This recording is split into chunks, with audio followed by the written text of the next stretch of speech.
indeed watching Breakthrough News, and this is the Freedom Side Live. I'm one of your hosts, Eugene Perrier, here for one more year alongside my intrepid co-host, Rania and Eugene. Rania, great to be back with you. Good to be back on with you, Eugene. Well, here we are, one more time into the breach here, starting out our Freedom Sides for 2023. Already a lot happening in this year, but I think as we always do, we want to take a moment here at the top of the broadcast, for everyone watching on YouTube, to remind you to hit the subscribe button so that you can be subscribed to our channel, and hit the bell so you get the alerts so that you get prompt notice about everything that you have indeed subscribed to. And there are all sorts of fantastic things on Breakthrough News, one of which we'll mention in just a second here. But also a reminder, if you are already watching on YouTube, don't forget to remind other people, whoever is following you, however they may be following you, and if they're not, alert them some way, shape, or form, put an air horn out the window and start yelling to people to sign on to youtube.com/breakthrough news. But whatever you need to do so that whoever is following you or within earshot. I encourage all of our listeners and viewers to do that with an air horn outside your car window. That sounds like a traffic problem. Like you're going to cause problems on the streets. Well, listen, add me to the list of many global menaces. Well, Eugene, it's also a good reminder to people that if you like our work here at Breakthrough News, you can also support it by becoming a patron at patreon.com/breakthrough news. You can also donate below on YouTube. I think you can donate in the live chat, I'm assuming. Yeah. So if you do that, we will try to give you a shout out at some point throughout the show. Other than that, what Eugene said, I mostly encourage people to just click the like button or send the link to their friends and family, remind them to follow us. But air horns out of car windows, sure. Go for it. Whatever seems right. Nonetheless, but definitely just make sure you subscribe and you hit the bell. We're hitting the ground running already, as all of you who follow Breakthrough News know. And I just want to mention off the top here, Rania, that you had the opportunity to interview Sheikh Qassem, the sort of second in command, if you will, of Hezbollah, an important interview that we just released today that we wanted to mention here. And I don't know if there's anything in particular you want to say. Obviously, you don't want to preempt the interview, but I think an extraordinarily important organization in the broader sort of global maelstrom, as it were, particularly in the Middle East, and I think a very important thing for people to hear for themselves. Absolutely. Definitely go check it out. I think it's super accessible and digestible. There's English subtitles. And yeah, it's really a rare glimpse at a very high-level figure into a really important organization across Lebanon and the Middle East that is a huge target of U.S. empire. And it's nice to be able to actually hear from the people who are involved in it rather than just whatever the New York Times or the Wall Street Journal has to say about them. Moreover, there's a little extra sort of bonus you can get if, again, not to, push this too hard, but if you are a patron of Patreon News, you can get a little extra bonus feature from that interview with Sheikh Naim Qassem. And again, go to patreon.com/breakthrough news if you aren't a patron and become one, and you can get access to that. Mm-hmm. Well, it's a great interview. I really highly suggest everyone check it out and share it with anyone you know who's thinking and talking about these issues so they can hear directly rather than through the mediation of various Western media sources what Hezbollah has to say about a number of important issues for the broader region and for the world writ large. Dispatches with Rania and Eugene, off to a big start this year. So again, hit that subscribe button and hit the bell. But we're going to turn to our first story here, turning to the country of Nigeria. And we are very happy to be joined as we continue the show by Omoyele Sowore, who is the publisher of SaharaReporters.com, as well as a presidential candidate in the upcoming presidential elections in Nigeria into February for the African Action Congress. Omoyele, thank you so much for being with us here on the show. Thank you for bringing me in. I don't know what part of the world you are, but it's evening here in Nigeria. Thank you. Yeah. We're close. We're late afternoon here, and we appreciate you sticking with us, even though I know it's late evening. And, the story, what I really wanted to start on here is, I think, deeply unfortunately, Nigeria popped back on the radar of a number of people here in the United States on Christmas Day. The murder of Miss Rahim, killed by police in front of her family. I think two other people were killed on New Year's Eve. And I think some people here remember the End SARS movement and hearing something about police brutality in Nigeria. But I mean, is this a sign that there's an epidemic of police violence? And help our listeners understand the situation there. It's not an epidemic; it's a pandemic here. It's the proportion of it's the police brutality or the version of COVID-19 in Nigeria. It's very sad. Most people didn't know that Miss Rahim, who's a lawyer, also had she was pregnant with twins, and all of them are gone. So, as I've suggested, this is a triple homicide on New Year's Day, and tragic that she was killed right in front of her husband and her loved ones. And ever since then, the police has killed more people in Nigeria. Uh, but it seems like the Nigerian police didn't learn anything or not much from NSAS. NSAS had some similarities with Black Lives Matter as well. Because after Black Lives Matter, that uh, I wouldn't say they were inspired by as much as that, we know that police brutality is a global epidemic. So we have not recovered from ours. It seems the rest of the world is kind of moved on and understood that police needs to be put in its place and they're making reforms. Here, the reforms haven't. Oh. Well, let me ask you this Can you as a hear me? follow up, and I appreciate that.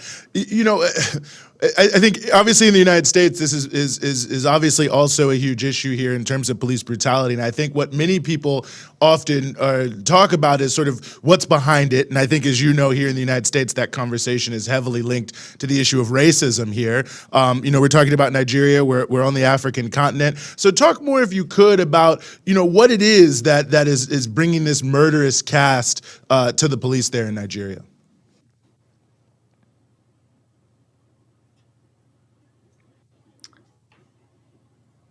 Ooh, we may. I think he might be frozen. Oh, there we go. Yeah, can you hear me now? I think Yes. there's the internet was breaking for a moment, but I can hear you now. Go ahead, please. If you can repeat the last question, that would be great. No, of course, no problem. I was just curious to hear more about what is really behind police violence in Nigeria. I mean, of course, the conversation and the discourse in the U.S. is very much about racism and white supremacy. Obviously, there's a different context, I'm sure, in Nigeria, and I think it'd be interesting to hear more on that. Yeah, it's just there's not a lot of difference in the sense that whereas police brutality in the US is driven by racism, our own police brutality is driven by colonialism. The Nigerian police is an end product of colonialism. They were created to protect the interests of the commercial interests of the Queen of England. It used to be referred in the 1900s when as a business by the Queen of England as a Queen's Constabulary. So they just didn't quite transition to a civil police that's meant to protect the Nigerian, the citizens of Nigeria. So if you look at it contextually and historically, there's still a measure of racism involved because this is a neo-colonial police that refused to transform.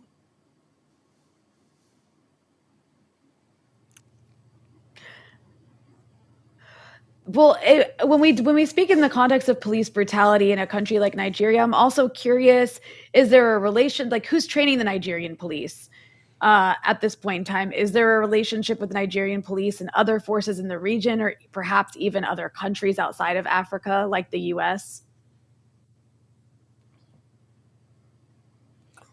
Well, I haven't signed of the U.S. directly training Nigeria, but I know they get some kind of support from, uh, you know, the U.S. Through the embassy here. But I cannot say, and I have no evidence that they have been directly trained by U.S. But I know they have relationships that involves support to them, some kind of grants, And sometimes this support base is conditional to, they'll say, well, we want you to respect human rights if you're going to get some things from us. But Nigerian police is trained by, there's a Nigerian school that trains for 6 months, and they have a Nigerian police college where you can go for 4 years training, which is kind of a combination of degree and policing. So I lived in the US for 20, before I came back in 2019. I was arrested and detained here. And while I was here in the last 4 years, I've seen some of the worst type of policing by the police.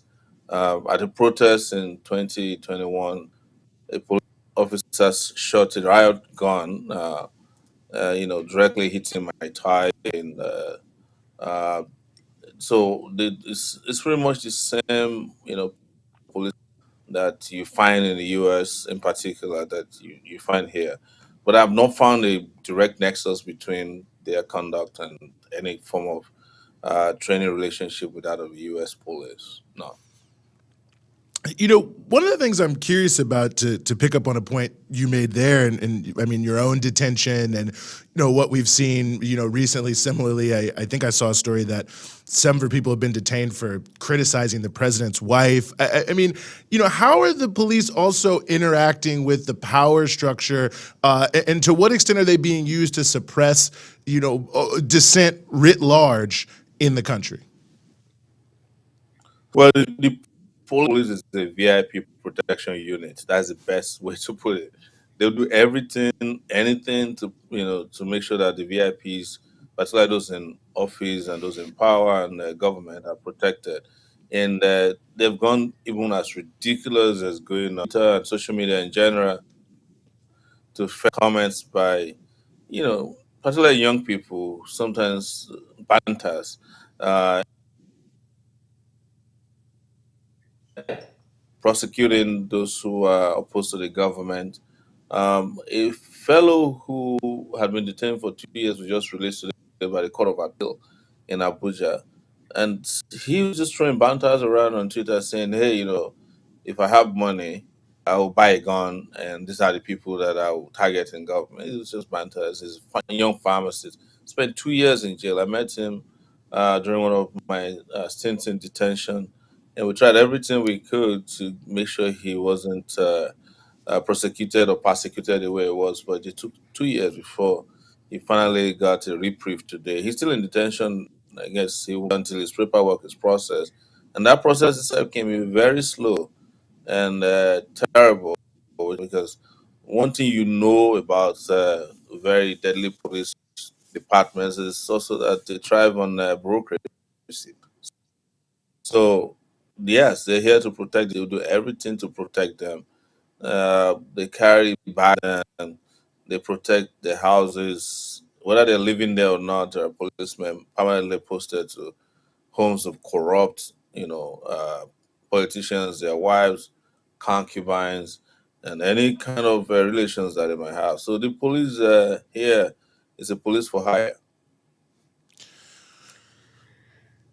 Well, you also had this, I mean, these protests that had been mentioned called for the disbanding of this special anti-robbery squad, which was this police unit that was known for extrajudicial killings. Um, so I'm curious, in the US, when we have protests against police brutality, there's these slight reforms that are made that never actually change the root of the problem. So despite the disbanding of this very brutal squad, why is it that nothing has changed? Well, before you can have anything change, you not only have to disband the squad, you have to disband the government. The brutality. The Nigerian police is Nigerian citizens on behalf of those in government. The moment you understand that, you understand why just superficial reforms cannot take care of police brutality in Nigeria. To disband the spirit behind the brutality, which is the desire of those in government to do whatever they want to citizens without any repercussions. So they are the same people you need to reform the police. and as long as they thirst for usual and constitutional protection, extra legal protection, there's no way you can reform the police. At some point, and honestly, to do whatever the powers that be want them to do. On that note, one thing I want to pick up on here, and I think this is obviously an important time in the country in Nigeria. You've got an election coming up, so all the issues are on the table. You were heading the ticket for the African Action Congress. I mean, what are some of your proposals in terms of the challenges facing Nigeria and how you'd like to see them addressed? Well, I don't see any form of, like I said, transformation without transformation. And that's why I'm contesting. I understand very well the nature of police brutality. I've been at the receiving end of that police tactics since I was a student leader in those days that were fighting for democracy in Nigeria. Our problem before now was military rule, and now it's civilian rule, but the tactics haven't changed. So it's part of the reason why I got in partisan politics is to the nation and change the police conducted in this country and to reverse the trend of degradation and dehumanization of Nigerian citizens. Because I can understand it very well, having been a victim of police brutality. Uh, I've been detained times, at least at this point.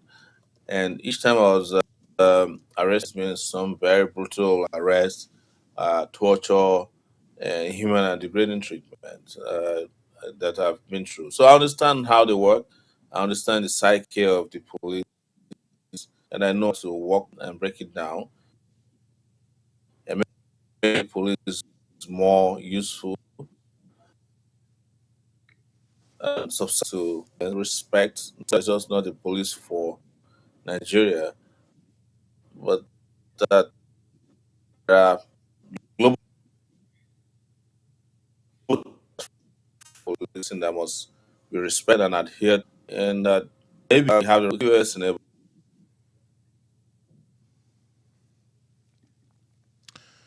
Oh, we may have lost Omoyele there. We appreciate him for joining us. And I can just say off the top, SaharaReporters.com, of which he is the publisher, is a great website if you want to keep up with what's going on in Nigeria, SaharaReporters.com.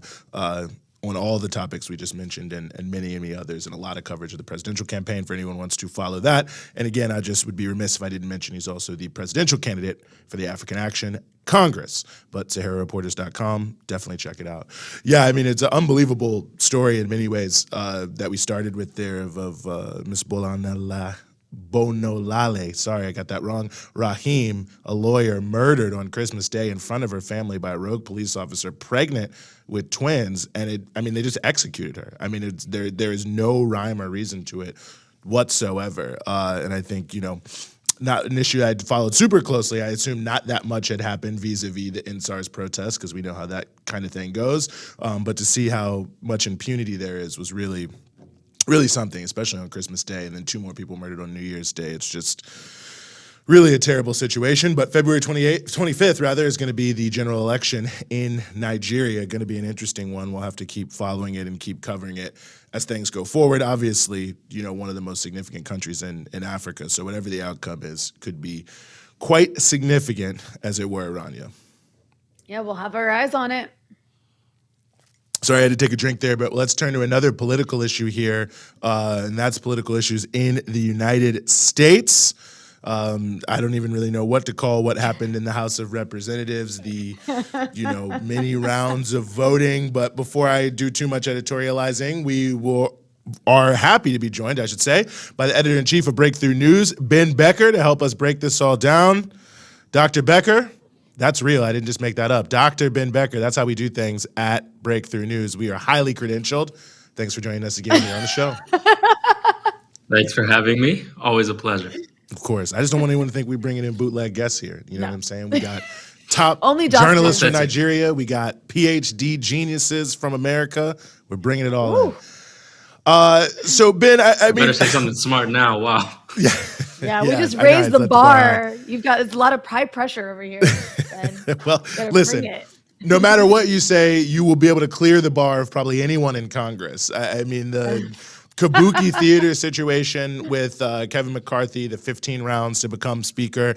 I mean, obviously that drama was what a lot of people were looking at. But I mean, I'm curious what you're taking from it, because now that he is installed in the speaker, the issue is turning to the politics, of course, of the House and their interactions with the Senate and the White House. So, I mean, is it, some people are saying this is like a heralding the breakdown of U.S. democracy. Some people are saying it's not a big deal. How are you looking at this entrance of this new Congress? I think people did overstate it. I mean, there were people who were like, the sky is falling and there's chaos on earth because the House of Representatives doesn't have a speaker for a few days. I think there were others who were enjoying the spectacle of it, myself included, I must admit. I mean, there's something kind of delightful about seeing these far-right politicians, just floundering, unable to succeed, where, McCarthy several times thought he had the votes and he was like actually surprised. So there was an element of suspense that was actually built in for the first time, in a long time. There's like real suspense in the House of Representatives. Like, are they actually going to get this done? People started spinning out crazy scenarios about how not even members of the House of Representatives can become the speaker. So like, I don't know, maybe Donald Trump jumps up and says he wants to be the Speaker of the House or something. I mean, who knows what was going to happen?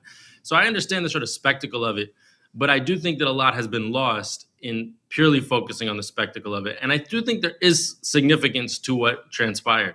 And I think that, despite the kind of smiles on the faces of many Democrats and liberals who are like loving to see the Republicans fail, I think that this means the incoming House is going to be even further to the right. It empowers, as people say, an extreme right, the right of the Freedom Caucus, which is itself the right of the Republican Party, which is the right of the two parties, which are both right-wing parties. So it's like the right of the right of the right of the right now has more power. Now, that's not entirely exceptional in many parliamentary democracies around the world where, when you have slim majorities, that means that fringe groups can often have a lot of power in the formation of government. So it's nothing that crazy in the grand scheme of things.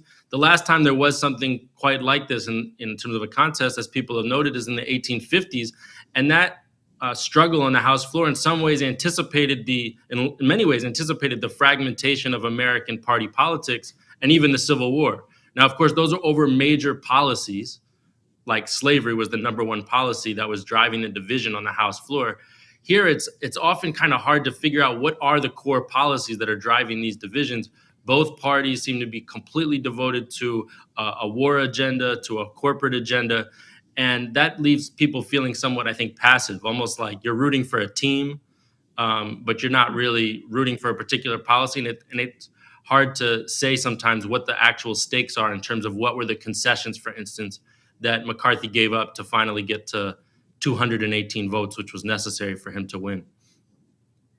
So, Ben, what were the concessions? And I guess here the question becomes, I mean, it did seem like this was like an inter-Republican fight, right? Like it was between the Republican Party, and it seemed like this sort of like small group of these like extreme MAGA Republicans. But it is confusing because versus who? Because it's not like there's some anti-Trump coalition among the Republicans on the rest of the end here.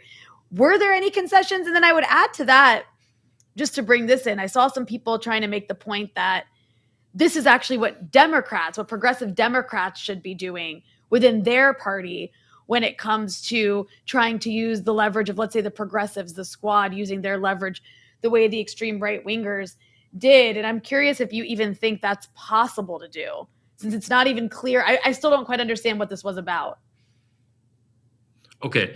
Well, there's a few concessions that are obvious, and the number one is about changes to the rules. Nancy Pelosi, as Speaker, made it so that you would need five votes to basically have a vote of no confidence and potentially recall the Speaker. Under the new rules that McCarthy gave up, it could be just one member can basically reopen the question of who's the Speaker of the House. Now, that might seem extreme. In fact, it actually was the rules for many years prior to Pelosi's change. So it's not that huge of a change, and it actually is what brought down previous Republican speakers of the House. So in some ways, you could consider it a continuation of the early 2010s, when actually you did have a far right caucus in the Republican Party, which was very much empowered, very much driving the agenda, and had the ability to take down the Republican leadership. So you could say that Matt Gaetz and the others were trying to basically reclaim that power that they would have potentially lost if the old rules were in place. The, I think, more substantive debate for the working class, for the tens of millions of people who are not millionaires or lobbyists and aren't basically doing business on Capitol Hill, I think the bigger question is whether major budget concessions were granted. So, for instance, if the far right, the Freedom Caucus, and I think that really speaks for large sections of the Republican Party on this issue of the budget, if they say we're not going to raise the debt limit, meaning we threaten to shut the government down by having, by basically refusing to pay the existing bills of the government, unless there are cuts to social spending.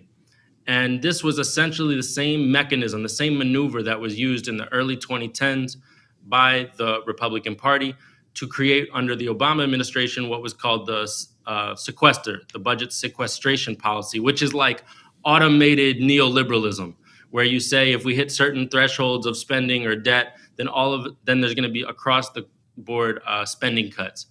And that really means cuts to healthcare, to education, to veterans benefits, to transportation, to parks, to scientific research, who knows what. So for those who are devoted to really shrinking the size of government, shrinking government programs, there's been discussion about attacks on food stamps, which are part of the Farm Bill, which is going to come up next fall.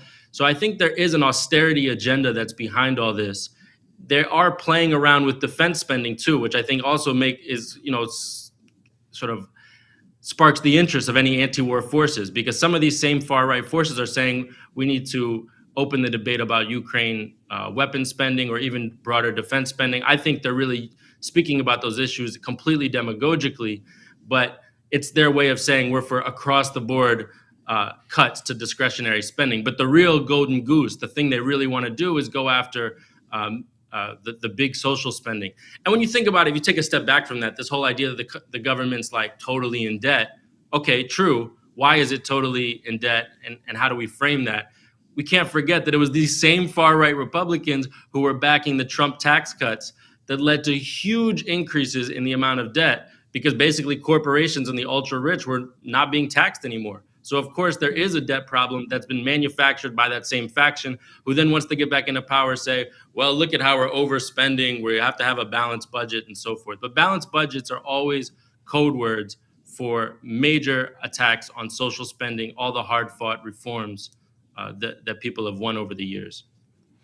Yeah, no, so much obfuscation on that issue for absolute certain. I mean, to some degree, U.S. deficit spending is what allows capitalism in the United States to prosper on a worldwide scale. But that's a whole other question, a whole other issue. But no, I think the point you're making is correct. I mean, I've seen today, obviously, McCarthy's office and others, the possibility of cutting Social Security, cutting Medicare, all these other pieces. It just seems so absurd.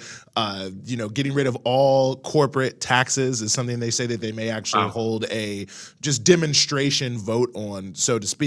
But, one thing I also just want to speak to here, though, is, you said your earlier phrase I thought was correct, the right of the right of the right of the right, is, the Democrats are, in many ways facilitating this shift to the right by maintaining their own view of this quote unquote, big tent thing. And one thing I saw today in Politico is that Gary Peters, is Democratic senator from Michigan, who is the head of the Democratic Senatorial Campaign Committee, that his number one goal is to make sure that Joe Manchin and Jon Tester run for re-election. Now, of course, Jon Tester is not as obstructionist as Joe Manchin, but we saw that essentially, there was almost a collusion between the conservative Democrats and the entire Republican Party to put the screws on to the Biden administration and their Build Back Better agenda. And that's not to be, super praising them, but it does really feel like we're about to enter an even worse phase of what we've seen since 2020 of the real majority in Congress,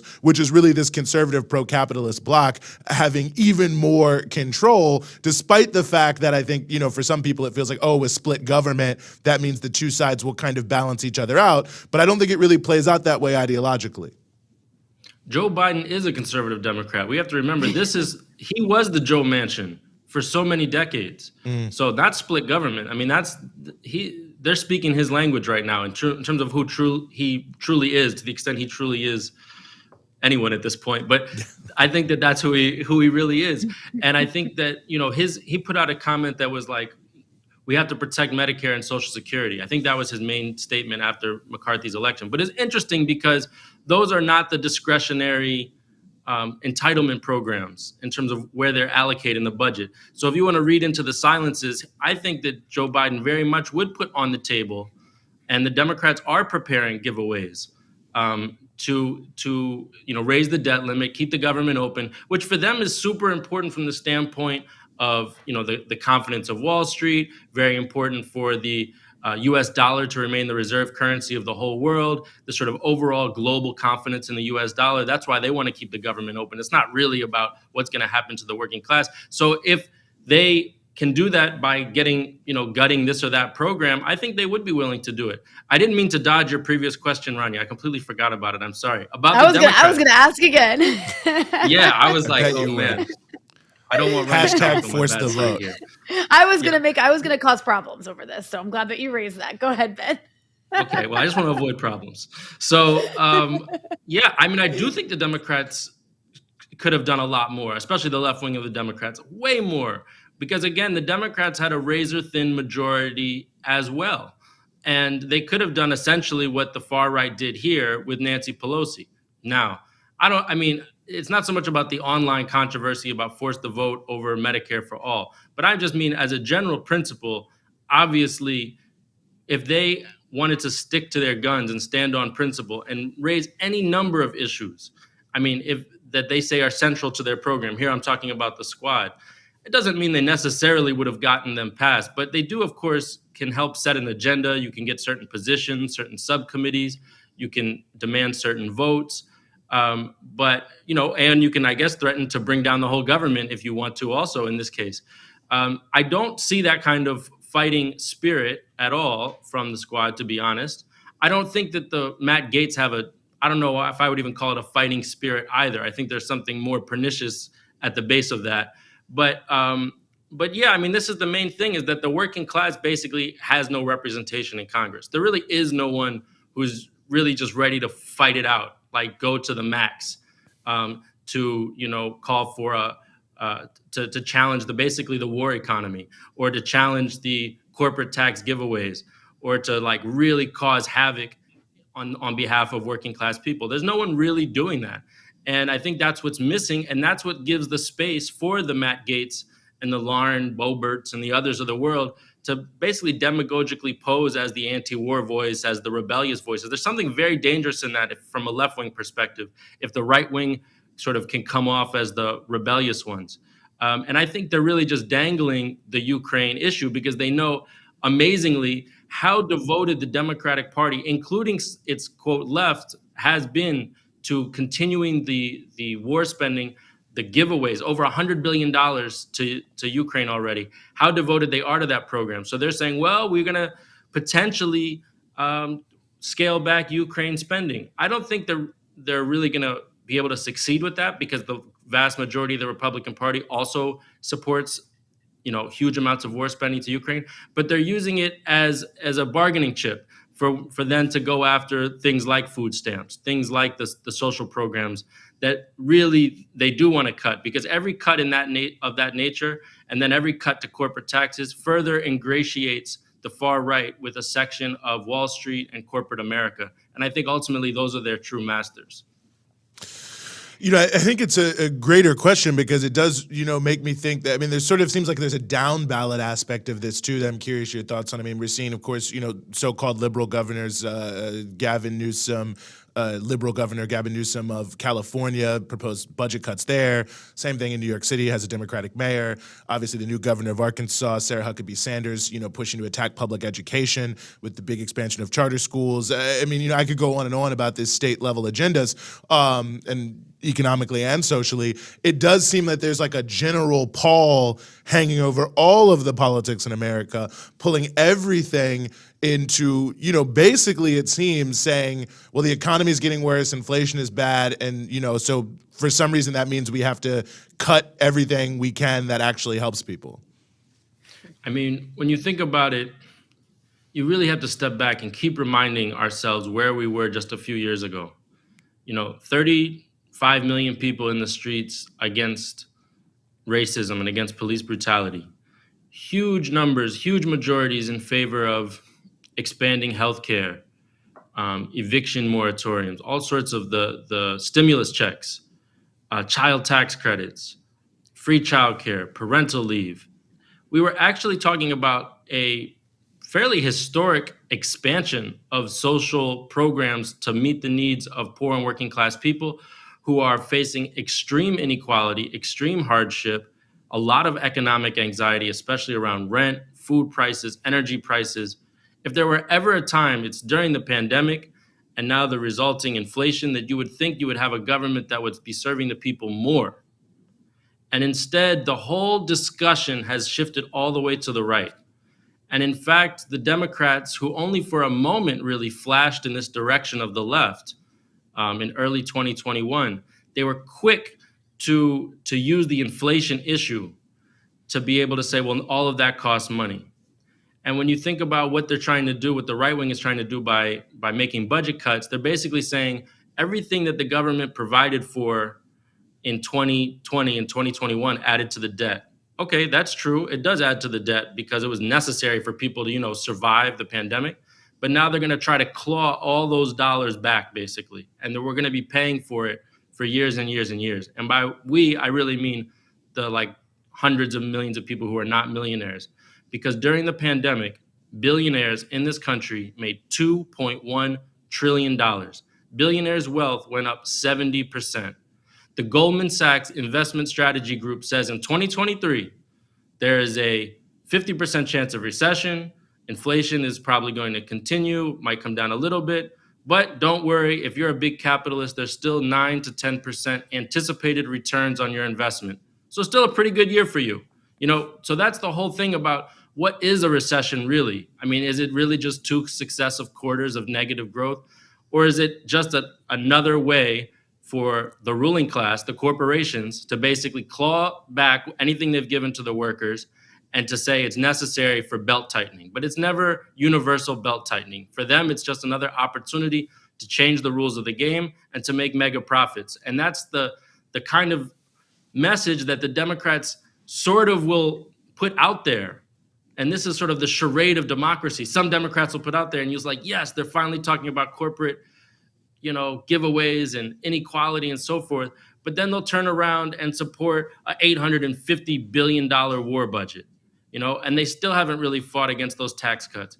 And so that's why the House of Representatives controversy feels so shallow, is that it's almost like the charade of democracy. It's here you feel like maybe this grouping or that grouping is giving voice to your grievances, but they're not achieving anything. And then in the long run, things keep tilting further and further back to the right. And so all that left-wing momentum from 2020, 2021 has essentially evaporated. And it's the Joe Manchin, Joe Biden's, Matt Gaetz, Kevin McCarthy, the Jim Jordans, all of these basically right-wing figures of different types that are driving the agenda.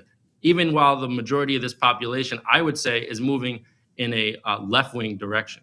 Mm-hmm. Well, a lot to explore there and a lot that we will continue to explore as we move throughout the year here in U.S. politics. And thanks again, Dr. Ben Becker, Editor-in-Chief. Rania, did I cause any problems? Or are we okay? No. You're off the hook. We're all good. We're no problems. Well, I'm not in the chat, so I actually don't want to speak for that. Other people may have problems. Thanks, guys. As far as the viewers are concerned, there's no problems.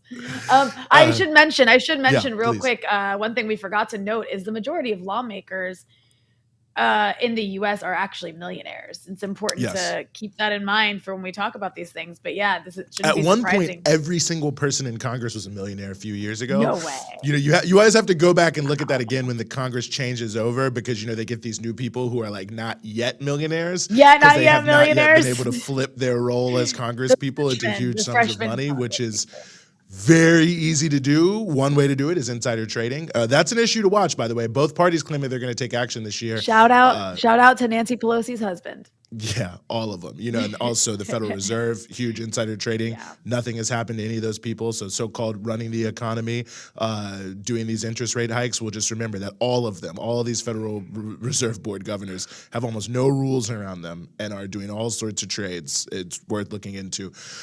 But we don't want to be detained too long on that. We want to turn the page here to something that sadly has a lot of echoes of the politics here in the United States. That's the politics of Brazil. And of course, we recently saw there the supporters of former President Jair Bolsonaro storming the capital, Brasilia, a number of key offices there.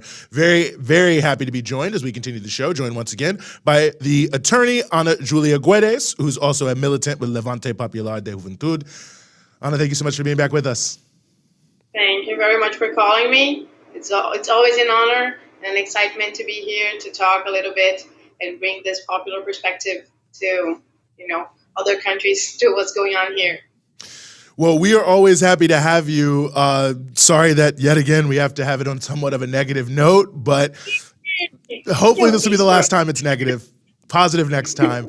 But I will say, just to start, it is an interesting fact. I mean, we did see, of course, the storming of the Congress, the Supreme Court, other buildings by the supporters of Bolsonaro. But then we've also seen this big reaction and backlash of people who are for democracy. So does this feel like, as negative as it is, there's an element of hope in it to see how many people were standing up for democracy? Yes, you got an exact point I wanted to shout out to highlight. That is that what happened Sunday was exactly a coup attempt. First clumsy and as unarticulated and as ugly as it looked, it was a coup attempt. It has sponsors, it had armed forces, it had police officers present, but in the end, what actually made it caused a reaction, and if we did not have such a experienced and committed chief of state, so much political ability to articulate with all the chief of powers, but also the foundation that we built during the elections that got all the different sections of population of Brazil's people alongside with this project of hope of democracy, we would not see this backlash. I'm sure that even maybe other left-wing president would have more difficulty to make what Lula made on Sunday itself and on Monday again, gathering around the 27 governors, even those that are right-wing and are Bolsonaro supporters. They also were there in the meeting, and especially when the streets echoed this idea, this project of hope, of democracy, of the popular demand, all that gave another message to these right wings that we're going to hunt you, we're going to find you because we're strong.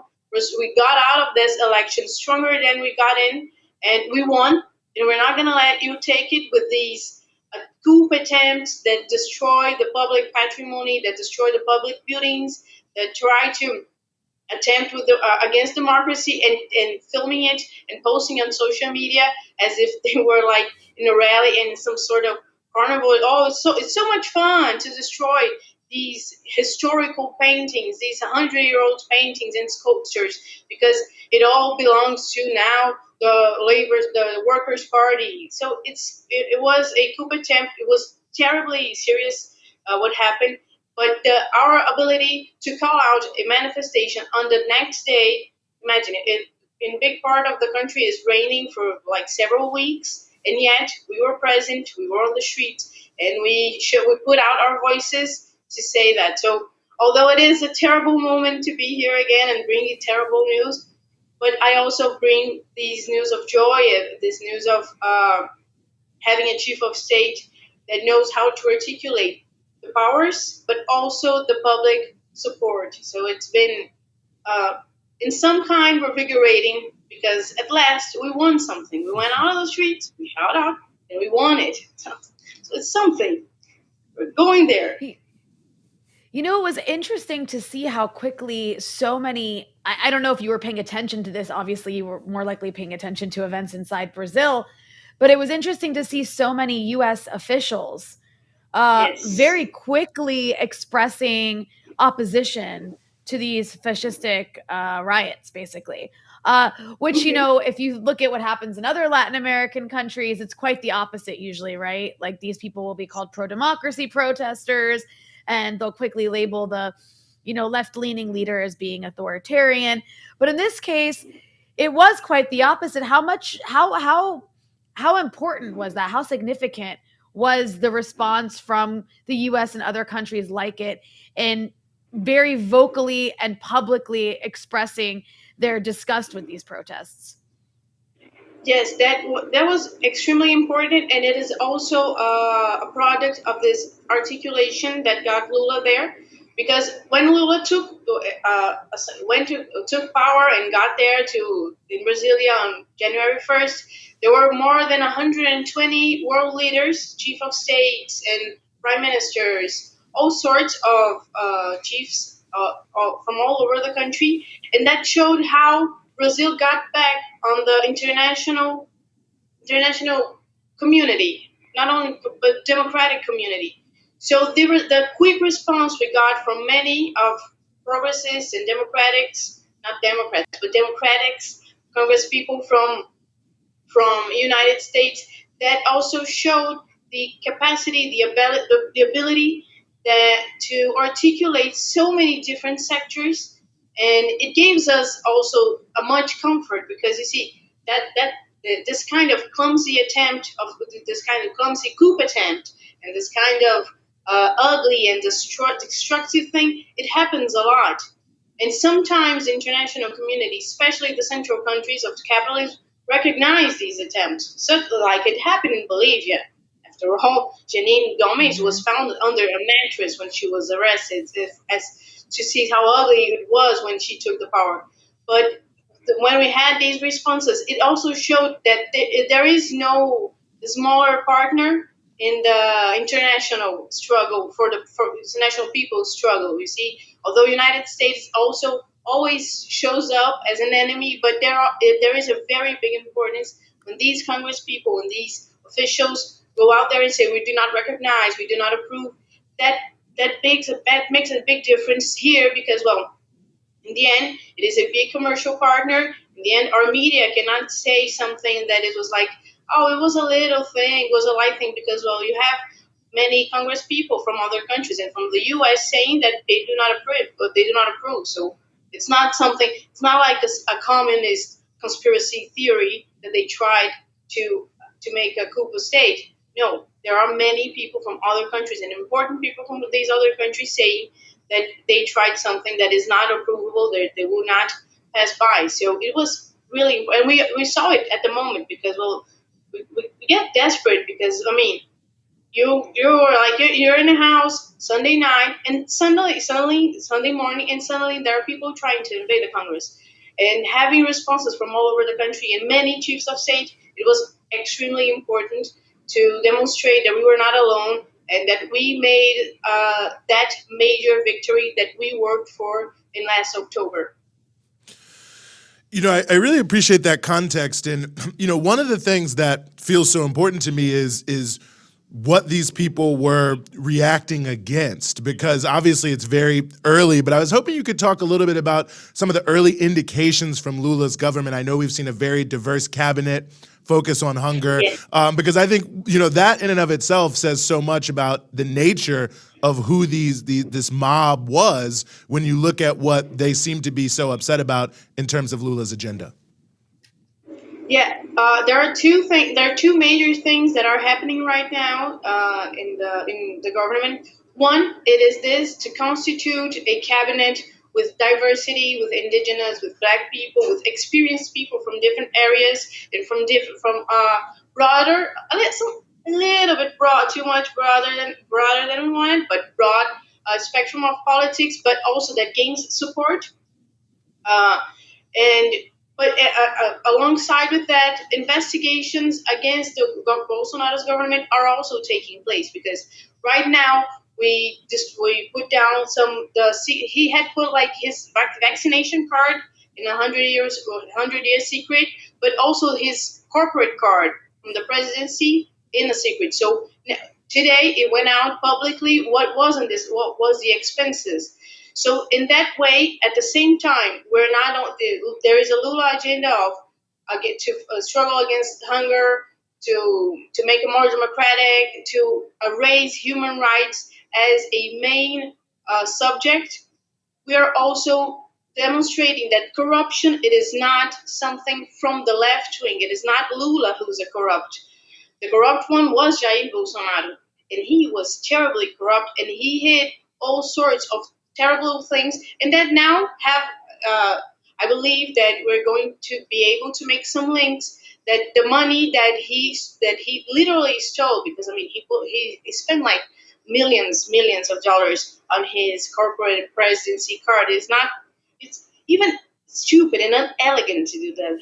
Can you imagine? He spent in one only bakery during these 4 years. He spent like 100,000 reais. That is like $20,000 in one bakery. If he would need to spend like thousands of money in every day in this place. But these investigations are going on site. So the agenda of anti-corruption, that is to show that who is the corrupt, who is against the people's rights in Brazil, together with this of diversity, of union, of putting democracy as a human value, that is what they're struggling against. And they keep saying that we should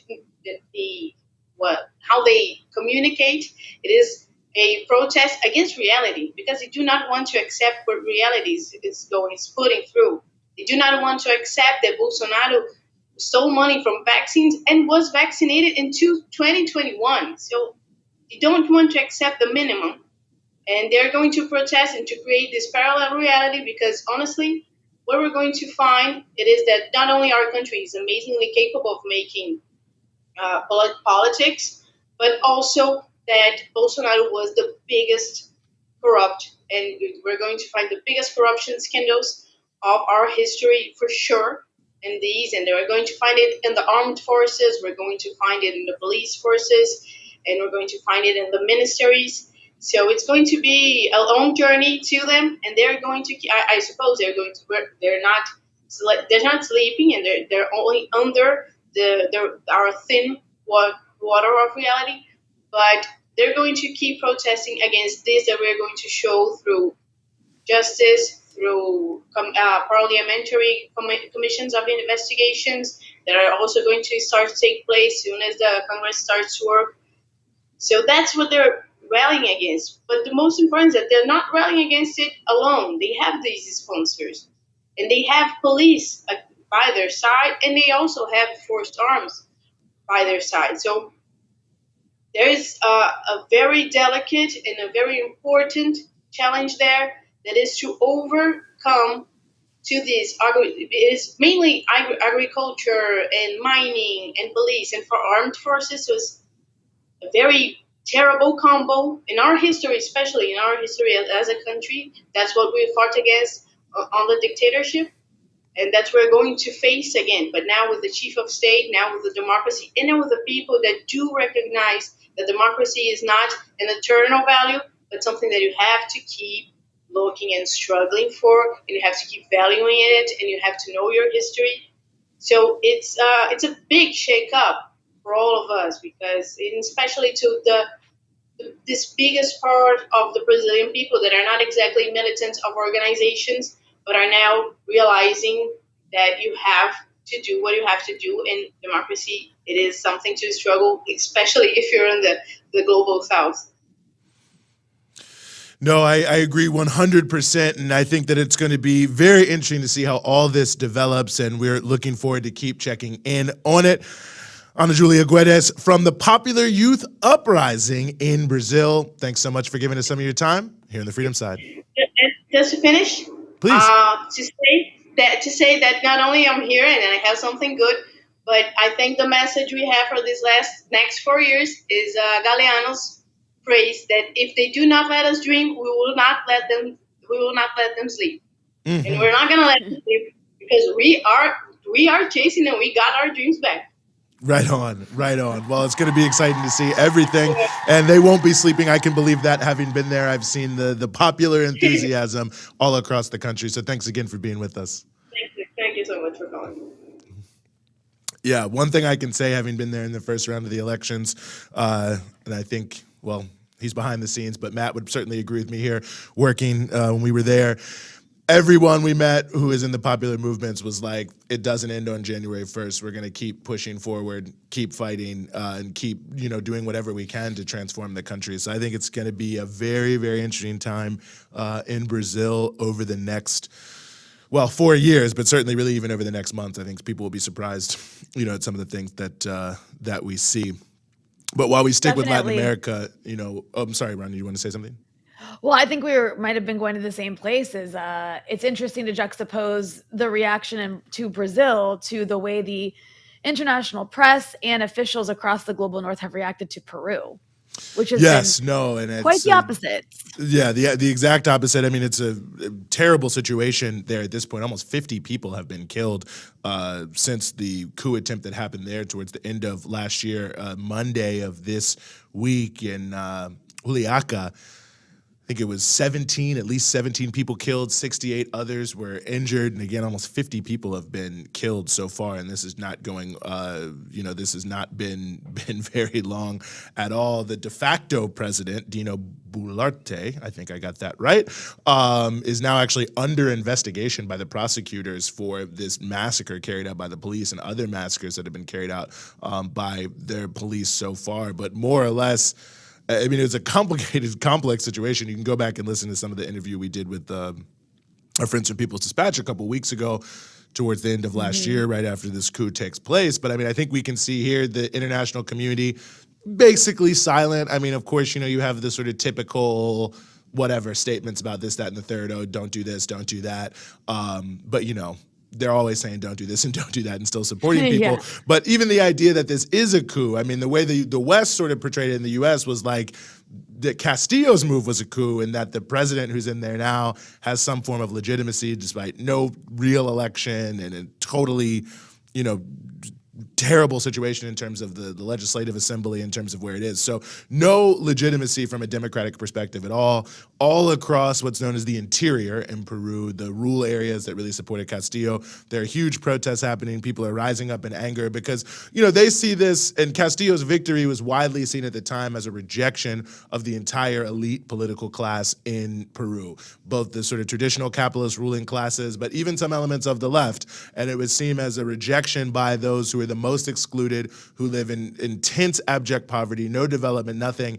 And so the removal of Castillo in this unconstitutional, coup-like manner was essentially seen by many of these people as, yet again another affront, another marginalization of their communities, another pushing of them into the sidelines and saying they have no right to determine how their own lives are governed. And we're seeing that traditional political class and political elite strike back against the masses of people. You can see the images there on the screen and the clashes that are going on. And of course, the dozens and dozens of people who've been massacred.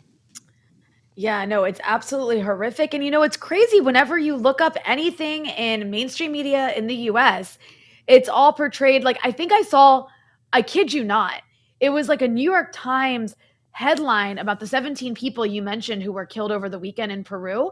And it was like the most passive stuff. It was like 17 people in Peru died after like back and forth or something. Like it was just like, what?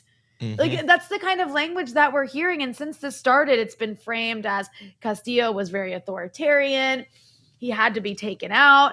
And now there's like unrest. And that's the end of the story. Like that's literally what you're getting in the mainstream media. And it's utterly disgusting because it's literally exactly what we see. It's very similar to Bolivia. It's very similar to what we saw the attempt we saw in Brazil. It just happens to be that in Brazil right now, the international community led by the US is like not happy with Bolsonaro. And so they're okay with Lula. But it's really upsetting because this continues to happen over and over again across Latin America. And there doesn't seem to be any recourse. But I mean, what is interesting though, is the reaction from certain countries or in the region that have had a change in government towards more progressive governments, which is, I think, quite encouraging compared to like what you saw during the coup in Bolivia, for example. Yeah, no, I think it's a very, very relevant point. And as our team has just reminded me of, and I think is very important to note, the protest, I guess they were protest, I almost use air quotes, but in Cuba of last year, that where no one died, right. There was you couldn't have had a bigger outcry from the U.S. government. You couldn't have had a bigger, push around how undemocratic Cuba was. I mean, compared to what's happening in Peru, relatively small scale protest. I mean, I don't want to fully downplay the challenges that are being faced there on the island, but compared to that, it's basically nothing in comparison, and it was considered the worst thing that could ever been done. Of course, no one killed, and here you've got the president just massacring protesters, and it's as if it's basically a side story, and it does show how much this issue of authoritarianism and democracy is 100% based not on what the words actually mean, but really 100% based on how the sort of Western governments perceive those countries to be. And you even look at a country like France, where the police are always, brutally beating people in protest. It's almost like a meme, French protests are always sort of like that. South Korea, same thing. I could go on and on and on, but you don't see it portrayed the same way. And you certainly don't see it portrayed the same way in the United States. I mean, you remember when the Buffalo police pushed down that older man and cracked his head open. There's no accountability for it. So, I think we can see here so much the politics of it, and the lack of context that I think you mentioned that's important. I mean, Castillo, when he's elected, there's this right-wing majority in Congress. They refused to let him govern. And look, Castillo had a lot of problems. I could go for quite some time. He was totally isolated from almost everyone. But nonetheless, there was basically no ability for him to govern whatsoever. And, so he tries to rule by decree. People can criticize that if you want, but in a nature of extreme gridlock, you've had 5 presidents and less than 3 years, I think, or something like that. Totally splintered Congress. If you want to do anything, you had to make some sort of move. And then all of a sudden, he's then just taken out and arrested, and they put this other person in. There's no constitutionality to it at all. He's now being detained for 18 months and investigated for rebellion. They've kicked out the Mexican ambassador because Mexico offered him asylum. So it's totally lawless.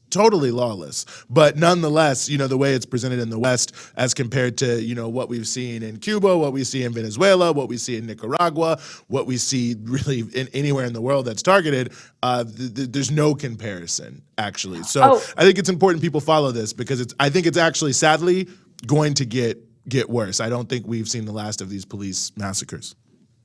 I just wanted to say, this is a New York Times headline, just real quick, to get an idea of what I'm talking about here. Death toll in Peru rises to 47 amid extraordinary violence. Like, what does that mean? That could mean anything. Yeah. Like amid extraordinary violence, like death toll rises. Like who's killed? Like anyways, I'm sorry. That says it all. It doesn't even need a comment. No, it does not. Well, we want to turn to something else, which it deserves many comments, that's for sure, and that is the climate change catastrophe that is upon us, and ultimately what to do about it. And we are very happy to be joined as we continue the show by Professor Jody Dean, who has many superlatives, but who I will mention here is one of the co-authors of a recent book, Socialist Reconstruction, that addresses this exact issue. Look at you, 100% prepared, Jody. Thanks for joining us. Oh, really thrilled to be here. Thanks so much. We've seen we've seen a lot of images, but I think past couple of days, just terrible scenes coming out of the state of California, people being inundated with rain, of course, yet again with extreme weather, we're hearing about climate change. And maybe just to frame the issue, Jody, give us a sense of how, I guess this seems like a weird question in a way, but like how existential is it? Because it feels like it's becoming so normalized just to say like, it's just the weather goes back and forth and yeah, it may be getting worse, but it's almost like we're in a period of downplaying the seriousness of the crisis as the effects seem to intensify. The effects are getting worse all the time. Let's just think about descriptions of what was going to happen in the future. So if we think back 10, 15, even 20 years ago, we were told there's going to be extreme weather events. There will be flooding. There will be terrible increases in temperature. There will be blizzards. There will be droughts. There will be fires.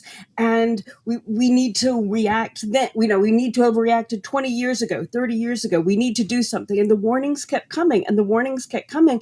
And now it's here. Right. Climate change is a reality. It's a reality that showed, just a couple of examples, like 107-degree temperatures in Portugal last summer, record-breaking temperatures across Europe. Every decade for the last 40 years, each decade has been hotter than the previous one. The last 8 years have been the hottest decades in centuries. So, it has been the hottest years in centuries. So the reality is that the crisis is here. Now, whether or not people are grappling with that, it's hard. How do you live catastrophe all the time, right? It's like you still got to, take care of your kids and do the laundry and go to work and pay the rent. And so people do start to get normalized. But I think it's like we all know that when there's going to be a weather crisis, the weather channels go nuts and they're like, flooding here. And they make all these announcements, but there's nothing we can do. So in a weird way, it's like we're being kind of acclimated to catastrophe by being told all the time it's a crisis. But what that's obscuring is that, in fact, we can do something about it. That we can politically respond to this, but the way that the catastrophe is delivered to us blocks us from doing that, or tries to block us from responding in any kind of politically appropriate way. So Jody, let's talk about that, because at the end of the day, there's always a fear to just in the mainstream to just name what the problem is here, right? On a bigger scale. And you did hold up that book, Socialist Reconstruction. What is the problem here? Capitalism. Is capitalism. Talk about that. Explain why capitalism is the problem. Capitalism prioritizes profit. It prioritizes capital accumulation, the benefit of the wealthy, no matter what, right? Make that money, get money for the stockholders, get money for the investors, get money for the owners. That's what matters. Their profits more than anything else. So then what doesn't matter? People and the planet. So as long as the global system is capitalist, which means as long as the United States is a capitalist country, we're not going to be able to address the climate crisis. Instead, what we're going to have is a kind of disaster capitalism, as Naomi Klein mentioned years ago, that tries to use the climate crisis for more and more capital accumulation. Like, for example, using, trying to put countries in more debt, right? Say, we will extend you various loans and credits to help you revitalize your infrastructures to respond. And this is particularly the case with smaller countries, with island countries, with countries that are called sort of less developed or developing countries. Right, the capitalist countries, the imperialist countries, want to use the climate crisis to further indebt them, rather than actually respond to the crisis in a way that will let them survive and have a decent life. So capitalism is the problem. Jody, I'm glad you frame it like that. And one of the reasons I'm glad we brought up the book is it's not just sort of saying, maybe the obvious that socialism, if capitalism is the problem, socialism is the solution, but what some of these things could actually start to look like. And I feel like that's super important, especially when we're talking about the climate, because it's such a big issue that it's sort of like knowing what an alternative could be, I feel is so important to building the hope to help people fight in the here and now. So if you could talk a little bit about what some of it could look like if we had some solutions on this front. Yeah, so I want to give people a kind of easy way of thinking about how we solve the problem. And that's decommodify, decolonize, decarbonize. I'll say it one more time because it actually shows that we can solve these problems. If we decommodify energy, decolonize, the world, but the countries in our own country, and decarbonize energy. So what does decommodify mean? It means make energy a common resource. Don't let it be a commodity that is created for the profit of the few. Recognize that it's a common resource. It has to be treated as a public utility and democratically planned and managed. So the very first thing that's crucial for dealing with climate change, and that's possible here and now, is decommodifying energy. The second thing that's absolutely crucial is decolonizing all of our approach to energy and production. So what does this mean? Well, in 2010, there was a really important meeting in Cochabamba, Bolivia, that resulted in a people's agreement. And that people's agreement had a number of important premises and principles, one of which was the idea of the climate debt. And what the climate debt means is that the capitalist classes of the ruling capitalist and imperialist countries owe a debt to the rest of the world, right? The benefits that capitalism brought to the capitalist classes of the, we can say global north, we can say the imperialist countries, but the benefits were brought at the cost of the land and livelihood and life of people in the so-called developing countries. So that, first of all, it's crucial that this debt has to be accepted and acknowledged. And this is part of decolonizing energy. So what does accepting the debt mean? It means recognizing that we who live in capitalist countries have to hold the capitalist classes accountable, which means we have to let everybody in who has to flee from their countries because of climate change, maybe because of drought and they can't make a living anymore, maybe because of floods, like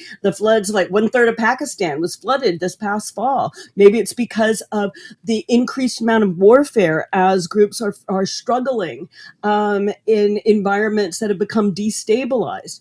Right? But you get the idea, like we're responsible for this. And so this means that we can't have we can't close off our countries to people that we actually are indebted to. We also have to recognize that the necessity of decolonizing energy and production in the United States as well. And this means acknowledging environmental racism. It means acknowledging sacrifice zones and the way that poor and working class communities are almost always in toxic sites. Like, how many times do you see rich people living next to an interstate highway or next to a garbage dump or next to a nuclear waste facility? You don't. So part of decolonizing our approach to energy is recognizing this aspect in in the United States as well as elsewhere around the world. There's more to all of this, but let me just do the third part so that people can, hold on to it in their heads. Decommodify, decolonize, and decarbonize. Decarbonize means keep it in the ground. Stop reliance on fossil fuels. And that actually can be done with a plan that says, let's say, we call it cap and convert. And over the course of 10 years, you stop producing and importing fossil fuels. And during that 10-year time, you redo the energy economy so that we're more and more relying on renewables. So you can do that with a plan, particularly a plan that involves the entire country, right? The plan that puts people to work saying, oh, we can retrofit our communities. We can be involved in reimagining work. We can be involved in reimagining our consumption. We can be involved in the provision of basic services to everyone. So it's actually possible, but only if we have a socialist country, only if we have a socialist U.S. Really willing to take on the climate crisis as the serious catastrophe it is. Yeah, I mean, I think it's a really good point you made about like the sacrifice zones. And I mean, even when we think about the developing countries, when there's, like you mentioned, Pakistan, I mean, when there's a flood over 1/3 of Pakistan, or when there's really a flood anywhere in the developing world where the infrastructure is just lacking much more significantly than in the global north for obvious reasons, so many more people die, so many more people are displaced. Not to like say that it's not a big deal what's happening in California, but those same floods in Haiti would do way more totally. damage, right? Or like just like a hurricane does way more damage in Puerto Rico than it does on the U.S. in the U.S. But I mean, all that said, there is one thing that's, a little bit of a tangent, but I'm just curious of your take on this because you mentioned disaster capitalism. And I'm wondering if you have anything to say about the way that we could see a future. And we've seen this a little bit, but up until now, it hasn't been used or invoked for intervention. But where we could see a future where the issue of climate change is invoked by an imperialist government like the US in an effort to justify some sort of intervention. And here, I'm thinking of the way that the issue of Bolivia, the issue of climate change in Bolivia and the Amazon was invoked at one point by the sort of SOS protesters to try to justify like right-wing politicians and these sorts of things. Like, do you see that? I mean, do you see that as a potential? And what do you think we can do to sort of, get ahead of that? Because I could see a future where that's used as justification for some kind of like coup or invasion. Yeah, that's a really crucial point. The climate writer and scholar Andreas Malm has been talking, and his research group has been talking about a kind of climate fascism that is starting to emerge, where right-wing political forces are doing exactly what you described, which is using the threat that's coming about, projecting the threat of the climate onto other people and saying, because of climate, we have to protect ourselves. It's a fortress mentality. And it's a fortress mentality that absolutely fails to recognize that the problem is capitalism. Instead, it lets capitalism remain and just says, well, we have to hang on. And so one of the ways that we can get ahead of that is by just going on, repeating nonstop that capitalism is the problem, right? That as long as there are corporations whose profits depend on fossil fuels, on inducing overconsumption, as long as these companies depend on exploitation, we're not going to be able to solve this problem. And this kind of climate fascism is going to try to, and then already is, trying to deflect the issue in ways that protect capitalism, as it always does. One of the things I also want to ask you before we let you go here, Jody, is I'm glad you brought up Bolivia because, I think one of the sort of pernicious elements of maybe a more sort of middle-class climate politics is kind of, I call it sort of the politics of consumption guilt, essentially. But I do think that one of the issues that was brought forward by the movement towards socialism in Bolivia very sagely was this issue of buen vivir, a good life, of how to contrast the idea of living well to sort of capitalist consumerism, which we all know what that really means. And I was hoping you could talk a little bit about that, because I think that's an important element of how we conceive our future that's often sort of weaponized against the politics of doing something about climate change, but I think also could become very liberatory in a sense of really thinking so much about how we live and whether or not, we really are living well despite all this stuff around us that we're told should make us happy. Yeah, one of the ways that the book approaches this question is with the idea of universal basic services. And so instead of focusing on consumption and consumer goods, the idea is that much of what makes for a good quality of life are things like parks and green spaces and libraries and art and sports and good health and education and opportunities to be together, to build together, to plan together. Those kinds of goods, those are universal. They're not like privately owned. They're basic, like they're part of a good life for any and all.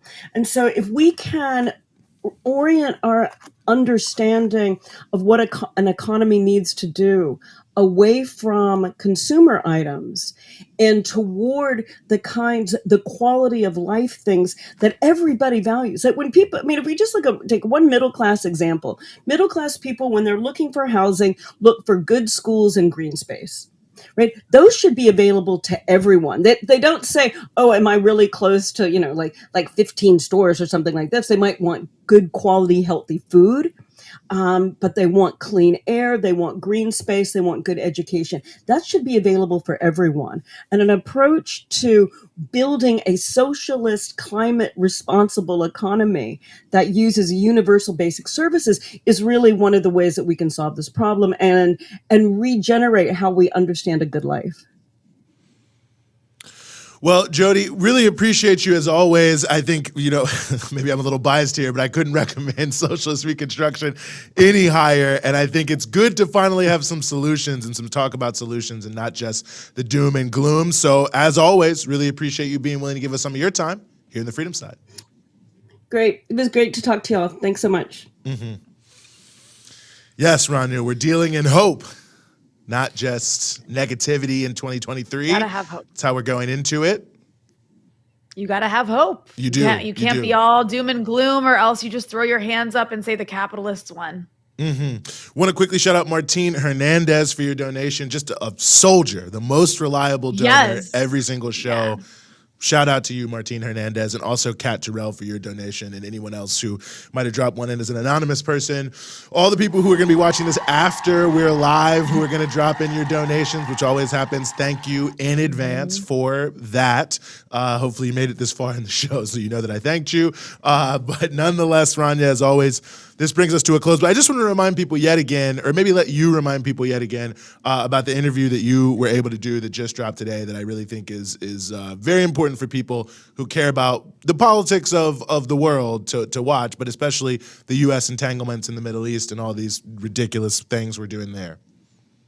Yes, we got Breakthrough News, got an exclusive interview with the second in command of Hezbollah, which is the Lebanese resistance organization that has punched far above its weight and has proven itself to be quite a powerful force, not just in Lebanon, but across the region. So I got to speak to their second in command, Sheikh Naim Qassem. The interview has just gone up today, so you'll see it on the Breakthrough News YouTube page. Please, please, please go watch it. It's not often that we get to hear from these people, especially for a Western audience. This is a group that's, considered by the United States, the State Department, the Treasury Department to be a terrorist organization, is under extreme sanction because it's a nuisance for U.S. imperialism and for the Israeli colonial project next door. That's, of course, an arm of U.S. imperialism. So I encourage people to go watch that because, it's really, really, really important that you get to see what these people say themselves and not have it all filtered through the Wall Street Journal and the New York Times or the Israeli news media. So go check that out. It's a pretty awesome catch for Breakthrough News because it's not often that this figure speaks to media in general, let alone Western media. So it's a rare opportunity. And also, please. Well, I was just going to add one last thing. Also, it was an opportunity to get to ask questions from a left-wing perspective, which you don't often get. Usually if there's like a Western media interview with somebody from a group like Hezbollah, it'll all just be like really antagonistic questions about why do you hate us so much? So it was a cool opportunity to get to ask some questions from a leftist perspective. Yes, indeed. And I know you did a lot to make sure that our viewers were able to see this interview. You did a lot to run it down and make it possible. So thank you. Shukran. I think that's how you say it, right? Trying to be culturally competent here. But it's a great interview and I think really important. Always with the thank you in every language. Yes, I know. Believe me. Listen, if there's anything you want to know, thank you is a big one. Thank you. Where's the bathroom? I'm hungry. Like basic things that you can be polite and get the things you need is key. But yeah, no, great stuff. And I think a great start to the year. But it's also a good reminder, I think, to everyone here in the Breakthrough News audience. Important people talk to Breakthrough News because of you, because they know that you are an audience that doesn't just consume content, but also spreads things around and helps spread the message of what's really going on around the world. So also salute to the Breakthrough News viewers for making us an attractive outlet for important people to want to talk to. So as always, don't forget, hit subscribe, hit the bell so you can get all the fantastic stuff that we are putting out. Go to patreon.com/Breakthrough News. Patreon.com/Breakthrough News, become an ongoing donor. And if you do it now, that means that there's a special extra element of Rania's interview with Sheikh Qassem that you'll be able to see that only patrons can see. So you definitely want to go to patreon.com/Breakthrough News to get the full force of that interview. But for myself, for Rania Khalek, for the Breakthrough News team, That's it for us here today, but we will see you next week.